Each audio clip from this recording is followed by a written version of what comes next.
as well. Whispers in the wind, recruitment blues, gaps left unpinned. Fans demand hearts beat true. Red and gold deserve a fearless crew. Fans may shake, but dreams stand tall. Every setback just fuels the call. We Bengal rise again, rewrite the story, break the chain.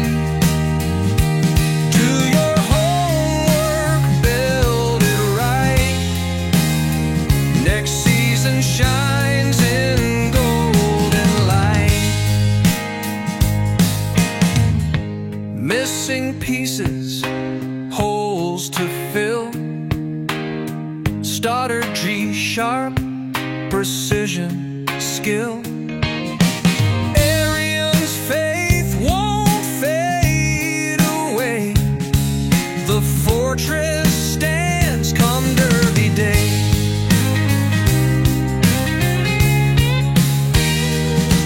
From past mistakes, lessons learned. The fire's back, the tide has turned. Oh, East Bengal, the stage is set. 2025, no regrets. Hello guys, welcome to the new episode of Arian Script. Arian Scripted এই এপিসোডে সবাইকে স্বাগত। এই এপিসোডে মোটামুটি east Bengal নিয়ে আলোচনা করব। যদিও কালকে মোহনবাগানের একটা ইম্পর্টেন্ট খেলা আছে, কিন্তু সেটা নিয়ে না হয় কালকে আলোচনা করা যাবে। আজকে ইস্ট বেঙ্গল নিয়ে আলোচনা করি। ইস্ট বেঙ্গলের দুই রকম খবর আপনারা সংবাদপত্রে বা ডিজিটাল মিডিয়ায় দেখছেন। দু রকম খবরই কিন্তু আপনারা দেখছেন। একটা একদিকের খবর এরকম আসছে যে খুবই দুর্ধর্ষ মানের বিদেশি পরিবর্তন হবে, খোল নলছে, দলের পরিবর্তন হয়ে যাবে। আবার কিছু সংখ্যক সংবাদপত্রে আপনারা এটা পড়েছে যে East Bengal they are facing some problem, পরের বারের দল গঠন নিয়েও একটু কিছু প্রবলেম দেখা দিচ্ছে। অময় ঘোষালের সঙ্গে নাকি কিছুটা সমস্যার সৃষ্টি হচ্ছে। অময় ঘোষালকে পরের বছর রাখা হবে না, সেই জন্য তিনি এরকমও পড়েছি, আপনারাও নিশ্চয়ই পড়েছেন। তো সেই জন্যই একটুখানি জানতে আসা, জানার ইচ্ছা হওয়া যে কি ঘটনাটা ঘটছে বা ঘটতে পারে। তো আপনারা মোটামুটি সকলেই এই বিষয়ে অবগত আছেন যে স্বদেশি প্লেয়ার, ভারতীয় প্লেয়ার রিক্রুটমেন্টের মেন রেসপন্সিবিলিটি থংবয় সিংটোর উপর রয়েছে। থংবয় সিংটো কি ডাইরেক্টলি প্লেয়ারদের সঙ্গে তুলে নিয়ে চলে আসবেন তা তো না। এই যে যারা আপনারা দেখছি 4-5 দিন ধরে লিখছেন বা আমরা যেটা খবর পাই সব আপনারা জানবেন যে থংবয় সিংটো প্রচুর এজেন্টদের সঙ্গে এখন কথাবার্তা বলছেন এবং তাদের সঙ্গে ভিজিট করছেন। টিম হোটেল, কলিঙ্গ সুপার কাপে তিনি আছেন, কিন্তু তিনি কিন্তু যাওয়া আসা করছেন, ম্যাচ দেখতে যাচ্ছেন, তো ঘুরছেন। কিন্তু এটা অবাক হওয়ার কিছু নেই। আজকে আপনাকে কোনো প্লেয়ারের কাছে রিচ করতে গেলে তার এজেন্টের মাধ্যমে আপনাকে যেতে হবে। এখানে যেখানে অন্যান্য টিমের রিক্রুটার বা আপনি বলতে পারেন স্কাউটার তারা যাচ্ছেন, সেখানে আপনি বলতে পারেন যে ইস্ট বেঙ্গলের হেড অফ ফুটবল কেন যাচ্ছেন, আলাদা স্কাউটিং টিমের লোকও কেন যাচ্ছেন না। ঠিক আছে, এটা ইটস অ্যাবাউট তাদের মধ্যে আন্ডারস্ট্যান্ডিং। থংবয় সিং তো নিজে কাজটা করতে চাইছেন, তিনি হয়তো তার দলে হয়তো লোক বাড়াতে চাইছেন। আদারওয়াইজ আপনি ভ্যালু ওয়াইজ আপনি যদি বলেন তাহলে প্রত্যেকটা টিমেরই একটা স্কাউট, 1-2 জন অন্তত স্কাউট থাকে তারা এই ধরনের কথাবার্তা বলে এজেন্টদের সঙ্গে।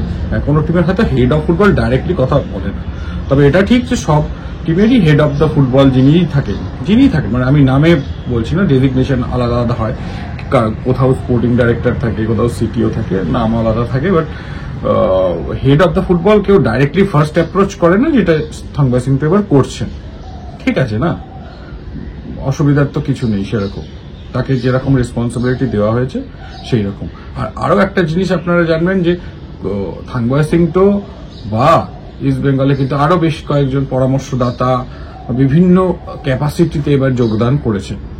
ঠিক আছে, তো ঠিক এটা হতেই পারে যে অময় ঘোষাল হয়তো পরবর্তী সিজনে থাকবেন না।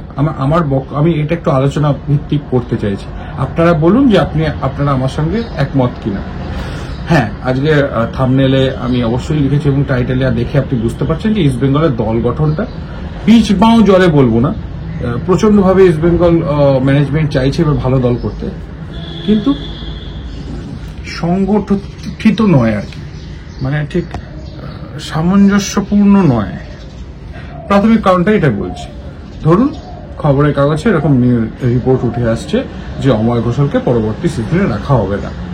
ঠিক সেই কাগজেই আমরা কিন্তু আগে পড়েছি যে স্বদেশী নির্বাচনের দায়িত্বে থাকছেন থংবাই সিংটো এবং বিদেশি রিক্রুটমেন্টটা অময় ঘোষাল ম্যানেজমেন্টের সঙ্গে কথা বলে করবেন। আচ্ছা, যে মানুষটি পরের বছর থাকবে নাই বলে দেওয়া হচ্ছে, তিনি যদি বিদেশি নির্বাচন করেন তাহলে কেমন হবে, বা তিনি যদি বিদেশিদের সঙ্গে কথাবার্তা বলেন কেমন হবে। আমি কিন্তু কারোর এগেনস্টে নই, আমি কিন্তু যখন সকলেই অময় ঘোষাল খুব বাজে, অময় ঘোষাল নাম করে করে বলছিল, আমি কিন্তু কখনোই বলিনি, কারণ অময় ঘোষাল কোনো মানুষ হট করে খারাপ হয়ে যেতে পারে না। ইস্ট বেঙ্গলের রিক্রুটমেন্টে তাহলে তো গন্ডগোল ছিল বলবো 2-3 বছর আগে। এই ভদ্রলোকই তো অন্য টিমে ভালো কাজ করেছেন, মানে মেন্ডেজাকে এনেছেন, হয়তো ওয়ান অফ দ্য মানে best recruit in all time ISL এর ইতিহাসে। তো এটা সম্ভব নয় যে হট করে একটা রাতারাতি একজন বাজে হয়ে গেলেন বা কিছু। যাই হোক, তো আমি সেই প্রসঙ্গে আসছি না, এটা বোঝানোর জন্য বললাম যে আমি কিন্তু কারোর এগেনস্টে নই, আমি শুধু খবরগুলো যেরকম আসছে সেই অনুযায়ী একটা কি বলবো, একটা ময়না তদন্ত টাইপের করার, ময়না তদন্ত না, একটা ভাবার চেষ্টা করছি যে ধরুন আপনি পরের বছর বলে দেবেন যে আপনি পরের বছর খেলবেন না, যেমন ধরুন গ্রেগ স্টুয়ার্ট পরের বছর খেলবে না মোহনবাগান, সবাই চায়। তাই জন্য গ্রেগ স্টুয়ার্টকে আমি কিন্তু বলতে পারি না যে ও আর তো একটু কিছুদিন আছে, আপনি কলিঙ্গ সুপার কাপটা জিতিয়ে আসুন, তো এই ধরনের জিতিয়ে আসুন বলবো না, মানে খেলে দিন তো, আর আপনি তো আমার সঙ্গে চুক্তিবদ্ধ, যা বলবো করতে হবে, যা এই ধরনের ব্যাপার তো করা সম্ভব না। প্রত্যেকটা পোস্টের একটা পেডিগ্রি রয়েছে, প্রত্যেকটা প্লেয়ারদের একটা সম্মান রয়েছে, যেরকম সম্মান তারা কিন্তু সিজনের শেষ অবধি পেতে পারে। অময় ঘোষাল পরবর্তীকালে এটাও হতে পারে যে অময় ঘোষাল পরবর্তীকালেও থাকবেন, তাহলে আপনারা সেই ধরনের নিউজ করুন, বা নিউজ করুন মানে সেই ধরনের কথাবার্তা বলুন যে অময় ঘোষালকে রেখেই আমরা চিন্তা ভাবনা করছি, বা অময় ঘোষাল হট করে এটা দেখে তো যে কেউ বলে দেবে যে অময় ঘোষালের আপনার খর্ব হয়েছে। ঠিক আছে, কি বলবো, পাওয়ার খর্ব হয়েছে। আপনি কারোর পাওয়ারকে খর্ব করে বললেন যে আপনি কাজটা করুন, এবং যে কাজটা আপনি তার উপর ছাড়লেন বিদেশি নির্বাচন, সেটাই হয়তো most important part in the recruitment. তো সবকিছু ঠিকঠাক চলছে, আপনার কি তাই মনে হয় সবকিছু ঠিকঠাক চলবে? রবসন রবিনহো মিগুয়েলকে রিক্রুটমেন্টের একটা পার্ট, যাকে দায়িত্ব দেওয়া হয়েছিল, এসে আশাই ছেড়ে দিয়েছিল, বলছিল প্ল্যান বি বলুন, প্ল্যান বির দিকে যাব। আবার কোচ অস্কার ব্রুসন যখন ফিরে আসেন ওড়িশা থেকে, ভুবনেশ্বর থেকে, বলে যে না, ওদের সঙ্গে কথা বলুন, ওটাই চাই, আরো ট্রাই করুন। সুতরাং একটু বোঝার চেষ্টা করুন, ইন্টেন্সিটিতে কোথাও গলদ থেকে যাচ্ছে, বোধহয় কোথাও প্ল্যানিং এ গলদ থেকে যাচ্ছে এবারেও। হ্যাঁ, হতে পারে আপনারা বলবেন যে যেখানে সব ইউটিউব চ্যানেল বলছে যে এবার ইস্ট বেঙ্গলের খোল নলছে, বদলে যাচ্ছে, অসাধারণ একটা টিম হবে, কম্পিটিটিভ টিম হবে, যেমন মমতা বন্দ্যোপাধ্যায় বলেছিলেন টিম সেরকমই একটা ভালো টিম করার চেষ্টা হবে। আপনারা বলবেন যে সব ইউটিউব চ্যানেল ভালোই বলছে, আমিও ভালোই বলছি, আমিও কিন্তু প্রত্যেকবার ভালোই বলছি ইস্ট বেঙ্গল দারুণ চেষ্টা করছে এবং দারুণ ইন্টেনশন আছে এই বছর ভালো টিম করার। আমি তো বরং অনেক ভিডিও আগে বলেছি, এবার বাজেটও অনেকটা বেড়ে যাবে। কিন্তু একটাই প্রশ্ন, ইস্ট বেঙ্গল এর প্ল্যানিং গুলো ঠিকঠাক আছে তো? মানে আপনি বিদেশি কোন পজিশনে নিতে চাইছেন সেটা ফিক্স তো? সেই অনুযায়ী কিন্তু আপনি স্বদেশি রিক্রুট করবেন, বা স্বদেশি কাদের কাদের নেবেন, বা কাদের কাদের ছেড়ে দিন, কোন পজিশনে নেবেন সেটা ঠিক তো? সেই অনুযায়ী কিন্তু আপনাকে বিদেশি নির্বাচন করতে হবে। আপনি 5টা দুর্ধর্ষ বিদেশি আর 4টে দুর্ধর্ষ স্বদেশি প্লেয়ার যোগ করলে টিম দেখতে দুর্দান্ত লাগলেও স্কোয়াড হিসাবে ভালো হবে না। আপনি হয়তো একই পজিশনে বেশ কয়েকজনকে নিয়ে বসে আছেন, এটা হতে পারে। এবং সর্বোপরি সেটা কোচের পছন্দের তো, এটা বুঝতে হবে। আর এই জিনিসগুলো আমার খটকা লাগছে। আর আরো জিনিস আমি বলছি, ইস্ট বেঙ্গল একটু কিন্তু ট্রাবলই ফেস করছে। মানে কি বলবো আপনাকে, মুম্বাই সিটি এফসির যতটা বলা যায় বলছি, মুম্বাই সিটি এফসি স্কাউট যারা আছেন এবং যে সমস্ত এজেন্ট মুম্বাই সিটি এফসির সঙ্গে কাজ করছে, তারা বলছেন দে আর সর্টেড লাইক মোহনবাগান, কি আমার এই পজিশনের স্বদেশি প্লেয়ার লাগবে, এই পজিশনের বিদেশি প্লেয়ার লাগবে। হয়তো পুরো সিজনে একটা প্লেয়ার নিয়ে একটু সমস্যা হয় এই সমস্ত দলে, যে হ্যাঁ এই প্লেয়ারটা এই পজিশনে হলে ভালো, তো ঠিক আছে আমি এটা কনসিডার করছি, এটা করছি, এর বদলে বরং ব্যাকআপে আমি ফরেনার, এই ব্যাপারটা একটা প্লেয়ার নিয়ে এদিক ওদিক হতে পারে। ইস্ট বেঙ্গল যে কোনো পজিশনেরই ভালো স্বদেশি প্লেয়ারের দিক সঙ্গে কথা, মানে ফ্রি অ্যাভেলেবেল থাকলে তার সঙ্গেই কথা বলে নিচ্ছে। এবার আপনি কোন পজিশনে প্লেয়ার লাগবে, ভালো প্লেয়ার তো অনেকেই অ্যাভেলেবেল হয়ে যাবে, রাইট? তো আপনি কোন পজিশনে প্লেয়ার লাগবে, কোচের স্বদেশি বিদেশি একসাথে বসে যদি ডিসাইড না করেন, আপনি খাতায় কলমে এক্ষুনি আমাকে সবাই গালাগালি করবে, কারণ খাতায় কলমে দুর্ধর্ষ রিক্রুটমেন্ট হয়তো করে ফেলবে 1-2 মাসের মধ্যে।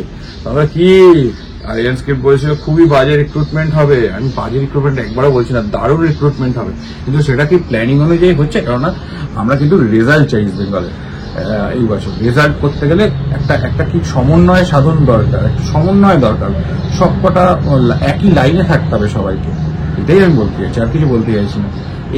এই প্ল্যানিংটা যত তাড়াতাড়ি ইস্ট বেঙ্গল করে ফেলতে পারবে তত তাড়াতাড়ি ভালো রিক্রুটমেন্ট হবে। ভালোর থেকেও আমার প্রয়োজন হচ্ছে এফেক্টিভ রিক্রুটমেন্ট। আমার এই পজিশনে এই দরকার। হ্যাঁ ঠিক আপনারা ঠিক বলেছেন, যে হর্মিপামের নাম উঠে আসছে, আপনি কনর শিল্ডের নাম উঠে আসছে, সব ঠিক আছে। মিগুয়েল, রবসন, নোয়া সাদুই, দুর্ধর্ষ, অভিষেক টেকচাম সিং, দারুণ, আপনার প্রচুর নাম উঠে আসছে, নিখিল প্রভু, খুবই নাম উঠে আসছে, সবই ঠিক আছে। কিন্তু আপনাদের মধ্যে যে কোনো একজন আমাকে এখানে লিখে দিন যে কটা ডোমেস্টিক ইনক্লুশন হবে কোন পজিশন, আর কটা বিদেশি ইনক্লুশন হবে তাদের পজিশন কি। আপনি লিখতে বসলে বা আপনি ভাবতে বসলেই বুঝতে পারবেন যে সেম পজিশন বা ওভারল্যাপ হচ্ছে কিনা, আর কিছু বলবো না। আশা করি খুব তাড়াতাড়ি পেপার ওয়ার্কটা আর কি, মানে প্ল্যানিং করে দেন এক্সিকিউশনে বেরোবে ইস্ট বেঙ্গল। তবে আমার খুবই ভরসা আছে থাকবয় সিংটোর ওপর এবং ইস্ট বেঙ্গল ম্যানেজমেন্টের ওপর, যে আলটিমেটলি তারা একটা এফেক্টিভ দল তৈরি করে ফেলবে। টাটা।